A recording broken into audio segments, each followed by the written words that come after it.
everyone, I'm Linette with the Laurel County Public Library, and I'm here to share with you something special today. Well, let me give you a little background.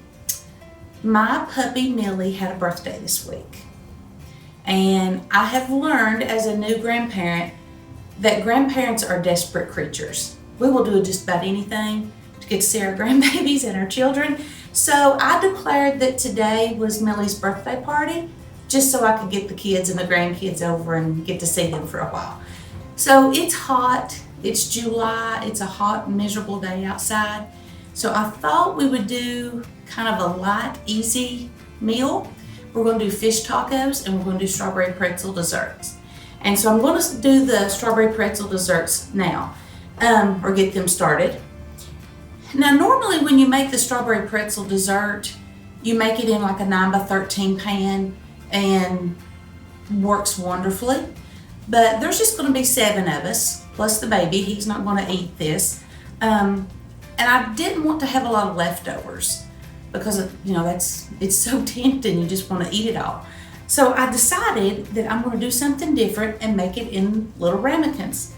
So when I got to reading the recipe, now this recipe, you can find strawberry pretzel dessert recipes just about anywhere. This is one from the Taste of Home, and the Public Library has several of the Taste of Home cookbooks. If you've not checked any of those out, I highly recommend them because, I got the Taste of Home magazine for years, and I've never had a recipe in any of them that's not been good. But the strawberry pretzel dessert, if you've not had it, you have a pretzel base as your crust, and then you have a cream cheese, Cool Whip kind of filling in the middle, and then you have strawberry JellO on top. And it is just a refreshing, wonderful treat in the summer. So anyway, I decided that since I didn't want leftovers, I was going to do the ramekins. So looking at the recipe, I think I'm going to be able to cut it in half. That's what I'm going to attempt to do and see if it will be enough for these ramekins. Okay, so I've got those sitting here. I'm going to need a cup of crushed up pretzels. Now I have found the easiest way to do that is just to put them in a Ziploc bag and then just have at it. I'm using my rolling pin that I broke the handles off. I dropped it, they don't survive. And I'm going to get these probably a little bit smaller than I would if I had been using the 9x13 pan. Because if you're using the 9x13, you can leave them, not together, of course, but you can give a little size to them. I'm going to try to get them pretty small.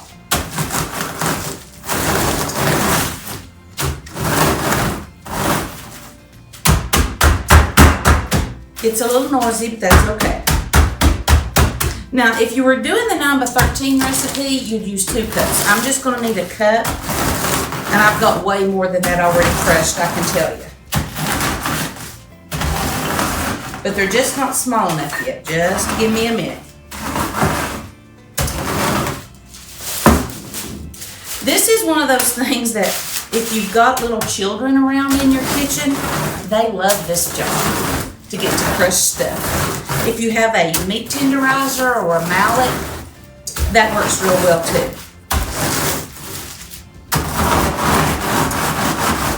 Okay, I'm going to hope that that's good.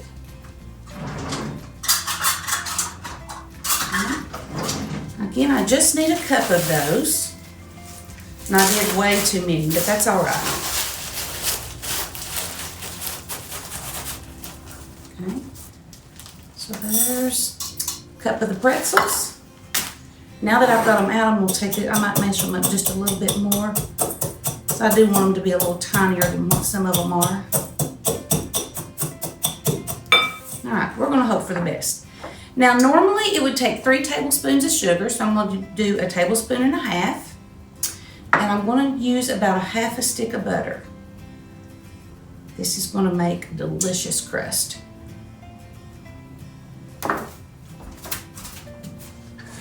This is a crust too that if you have a dessert that has like toffee or peanut butter, the pretzel crust works real well with those too. So if you've never made a pretzel crust, I encourage you to try it because it's It's the bomb.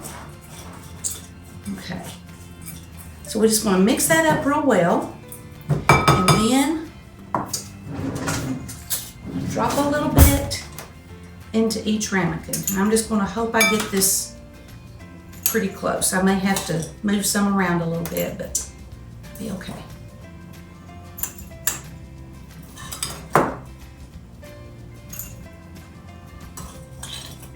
In the springtime, when strawberries are fresh, there is not a dessert around that's much better than the strawberry pretzel dessert. It's so good. Kind of one of those classics, I think.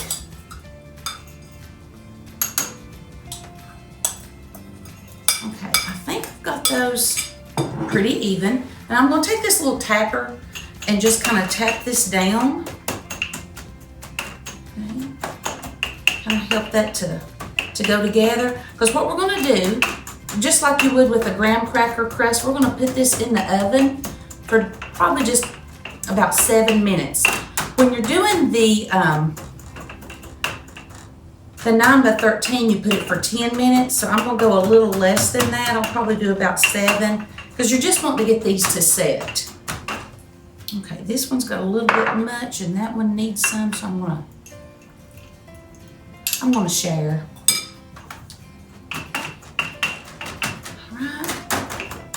All right, perfect. Okay, I hope y'all can kind of see those. You see that? Okay, good.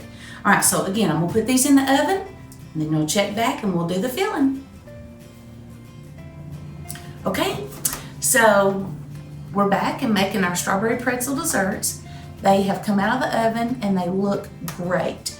The pretzel just gets kind of glossy looking with that butter and that sugar melting and going together. So I'm excited about that. And again, this is the first time I've ever done the strawberry pretzel this way, so I am cutting the recipe in half. So I'm getting ready to make the filling now, the cream cheese filling. So I have a half a block of cream cheese, so that's 4 ounces. And I'm gonna add to that a heaping cup of whipped topping. So I'm gonna mix my cream cheese, just make sure it's good and soft, just a little bit first before I add the whipped topping in. And you want that cream cheese to be at room temperature, okay? You'll notice this is just mixing up real easy. So let it sit out for a little bit. I did sneak and put mine in the microwave for just a few seconds, but it'll be okay. All right, so my heaping cup of whipped topping is going in. Now, normally you would put a cup of sugar, so since I'm doing half, it's going to be a half a cup of sugar. And let me tell you a little trick I've learned on that. I'm not using just normal sugar today, but if you have that super fine sugar, it works really much better for any kind of dessert like this, because sometimes the sugar just tends to not want to dissolve real well in the cream cheese, but if you'll use that super fine, it does. So anyway, we're going to mix these together.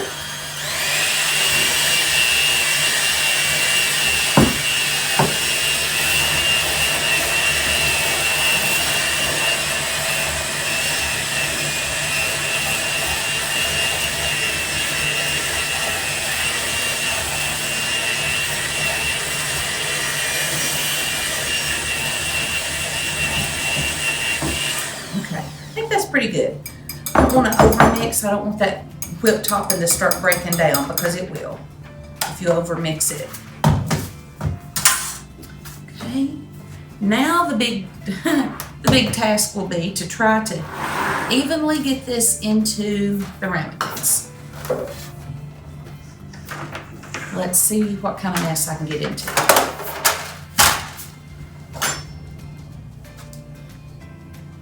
Now these, after I get these, get this spread into them, I'll put them in the refrigerator so that that can start to set back up. And then we'll put the strawberries on top of them once they've had the chance to kind of set a little bit. I love individual desserts. I just think there's something so cute about it. I'm one of those people that when you go into a restaurant and they have those individually done desserts, I just like to look at them. I just think they're so pretty. one thing about, like, when you go on a cruise and they have all these pretty desserts, it's so hard because they're all so cute. But this is one way, especially if you're trying to diet or something like that, which obviously I'm not, but if you're trying to diet but you want to have a dessert like this, which is not really diet friendly, this is a way to kind of restrict yourself. Just make one, because once it's gone, you won't be able to eat leftovers. Okay. All right, so that went smoother than I thought it would. The bad part about the ramekins is they're tiny, so it makes it a little bit of a challenge, but we're going to rise to the occasion here.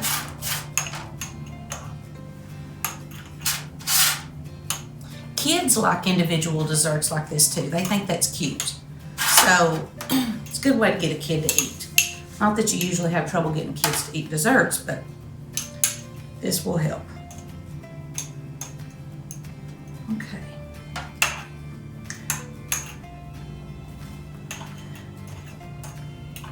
All right. So we've got that spread out good. Check back with us in a little bit. I'm gonna put these in the fridge and then we'll put the strawberries on it. Be our last step. All right, everybody, we're ready to put the third and the final layer to our strawberry pretzel dessert. The cream cheese layer has set up, firmed up a little bit so that we can put that JellO on top of it. Okay, so if I was making the 9x13, it calls for 2 3-ounce boxes of strawberry gelatin, 2 cups of boiling water, and then the recipe actually calls for bags of frozen strawberries.